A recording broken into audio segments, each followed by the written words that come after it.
The compound effect, Darren Hardy साहब की इस किताब का आज हम यूनिट नंबर 4 डिस्कस कर रहे हैं। राइटर कहता है कि अगर कामयाबी चाहिए तो आपको बिग मूव क्रिएट करना पड़ेगा, यानी बहुत बड़ा मोमेंटम। आज हम बिग मूव क्रिएट करने के मजीद 4 तरीके डिस्कस कर रहे हैं। नंबर 1, राइटर कहता है कि इमोशनल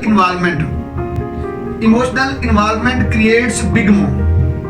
नंबर 2, सस्टेनेबिलिटी, राइटर कहता है कि sustainability creates big move. Number 3, adaptability, माहिर होना, अपने आप को काबिल बनाना, अडेप्टेबिलिटी क्रिएट्स बिग मूव। और आखिरी बात नंबर 4, एडजस्टेबिलिटी, यानी फ्लेक्सिबिलिटी और एडजस्टेबिलिटी क्रिएट्स बिग मूव। बिस्मिल्लाहिर्रहमानिर्रहीम। साथियों, आप देख रहे हैं इल्म की बातें और आज हम बात कर रहे हैं डैरेन हार्डी साहब की किताब द कंपाउंड इफेक्ट के ऊपर। आज हम इस किताब का यूनिट 4 डिस्कस कर रहे हैं। राइटर कहता है कि अगर आपको कामयाबी चाहिए तो फिर आपको बिग मूव क्रिएट करना पड़ेगा। आज हम इस बिग मूव को क्रिएट करने के मजीद 4 तरीके बयान कर रहे हैं। इससे पहले हमने आपके सामने 5 तरीके बयान कर दिए हुए हैं, यानी बिग मोमेंटम क्रिएट करने के डैरेन हार्डी साहब ने कोई 9 तरीके लिखे हैं।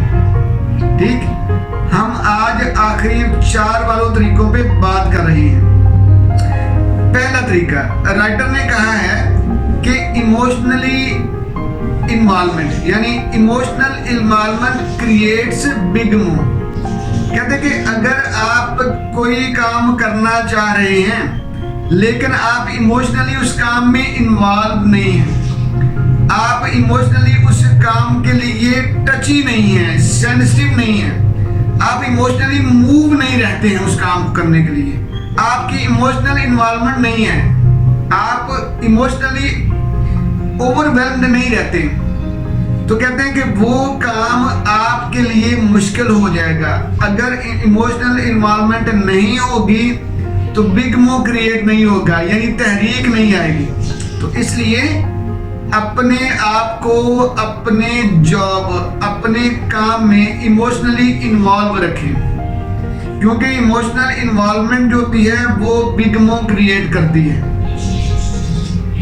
ठीक, देखें शौकत खानम जो एक कैंसर हॉस्पिटल है, मैंने पहले भी मिसाल दी और माजरत भी की थी कि मैं पॉलिटिसाइज चीज़ों को नहीं करना चाहता, लेकिन मेरे पास मिसाल ही बड़ी आम सी सादा सी मिसाल है कि शौकत खानम को अगर बनाया गया तो इमोशनल अटैचमेंट थी, ठीक है, इमोशनली इन्वॉल्वमेंट थी।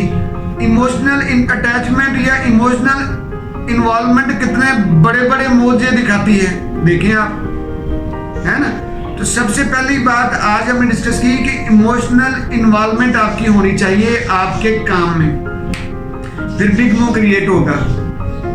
ठीक, आज की दूसरी बात, राइटर कहता है कि sustainability creates big move. Sustain होना, बरकरार रहना, कायम रहना, काम में जुटे रहना, काम को करते चले जाना, रिजल्ट्स आ रहे हैं या नहीं आ रहे, क्योंकि हर चीज का एक टाइम है ना, टाइम लगता है, ठीक है, डिले हो रहा है, और बड़ी कामयाबियां तो देर से मिलती हैं। सब्र का फल मीठा, सुना नहीं हुआ। तो कहते हैं अगर रिजल्ट्स आपको नहीं मिल रहे खातिर खा, काम में जुटे रहना है, काम को नहीं छोड़ना, काम में लगे रहना, सस्टेन रखना अपने आप को डी ट्रैक नहीं होने देना, अपने आप को डीमोरलाइज नहीं करना, अपने आप को इमोशनली और अपने आप को साइकोलॉजिकली वीक नहीं करना, अपनी मोटिवेशन को लो नहीं होने देना, काम में जुटे रहना है। जो बंदा इमोशनली इन्वॉल्व होगा तो उसकी मोटिवेशन कंपैरेटिवली कम जो है वो लूज होगी। ठीक, इसलिए इमोशनली इन्वॉल्व रहेंगे तो आपकी मोटिवेशन हाई रहेगी। राइटर कहता है कि सस्टेनेबिलिटी, यानी अपने सिस्टम के अंदर सस्टेनेबिलिटी लेके आए, अपने सिस्टम को कायमो दायम रहने वाला बनाएं, सिस्टम के ऊपर काम करें, अपने सिस्टम को डेवलप करते चले जाएं। तो इसको हमने कहा था डीप वर्क में 1% डेवलपमेंट, रोजाना 1% डेवलप करना है अपने आप को। CPD, continuous professional development, continuous professional development जो है वो आपने रोजाना करनी है, यानी काम नहीं छोड़ना। ठीक। नंबर 3, राइटर कहता है कि अडेप्टेबिलिटी, अपने आप को अडेप्ट करें, अपने आप को माहिर बनाएं, अपने आप को सीखने वाला बनाएं, अपने प्रोफेशन के नॉलेज को रोजाना की बुनियादों पे बड़ा करें, बढ़ाते चले जाएं, नॉलेज गेन करें। ये जरूरी बात है। अगर आप बिगमो क्रिएट करना चाहते हैं, अगर आप कामयाबी चाहते हैं, तो फिर आपको अडेप्टेबिलिटी पे काम करना चाहिए। आपके अंदर काबिलियत को बढ़ाने का मादा होना चाहिए, आपके अंदर काबिलियत को बढ़ाने की काबिलियत होनी चाहिए, आपके अंदर चाह होनी चाहिए, क्योंकि चाह जो है वो राह क्रिएट करती है। आपके अंदर एक तड़प होनी चाहिए रोज कुछ ना कुछ सीखने की। ठीक। और नंबर 4, आज का लास्ट पॉइंट, नंबर 4, राइटर कहता है कि अगर आपने बिग मूव क्रिएट करना है, अगर आपने अपने आप को बड़ी कामयाबी की तरफ लेके जाना है, बड़े गोल की तरफ लेके जाना है, तो राइटर कहता है कि एडजस्टेबिलिटी पे काम करें, अपने आप को एडजस्ट करना सिखाएं। इसको मैं कहता हूं फ्लेक्सिबिलिटी, यानी फ्लेक्सिबिलिटी के ऊपर काम करें। आपको फ्लेक्सिबिलिटी वाला होना चाहिए, यानी आप एक बहुत ज्यादा सॉलिड, बहुत ज्यादा रिजिड नहीं हो सकते। अगर आपने अपने काम में जान डालनी है, अपने सिस्टम में जान डालनी है, अपने सिस्टम को बेहतरीन बनाना है, अपने सिस्टम के ऊपर बेहतरीन आउटकम उससे लेना है, तो उसके लिए आपको एडजस्टेबल बनना पड़ेगा। आपके अंदर एडजस्टेबिलिटी वाली खूबी होनी चाहिए, फ्लेक्सिबिलिटी होनी चाहिए, चीजों को फ्लेक्सिबली मूव करना आना चाहिए। आपने कोई एक काम किया है, एक टेक्निक अप्लाई की है, एक स्टेप लिया है, एक डिसीजन लिया है, लेकिन वो डिसीजन आपको रिजल्ट नहीं दे रहा, तो कोई बात नहीं, स्टेप बैक कर लें, फ्लेक्सिबल हो जाए, वापस आ जाए, यार ये गलत हो गया।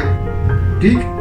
किसी बंदे को हायर करना था, वो आपने हायर कर लिया, लेकिन वो आपके लिए वो बड़ा फायदेमंद है, दोस्त है आपका, लेकिन सिस्टम के लिए वो चल ही नहीं रहा, सिस्टम में काम ही नहीं आ रहा। तो भाई दोस्ती अपनी जगह पे है, लेकिन फ्लेक्सिबिलिटी, सॉरी सिस्टम तो चाहिए ना, सिस्टम को तो चलना चाहिए, तो सिस्टम के मुताबिक लेके आए बंदे को, तो फ्लेक्सिबल हो जाए। कोई डिसीजन कर लिया और वो गलत हो गया तो कोई बात नहीं, स्टेप बैक कर ले। ठीक।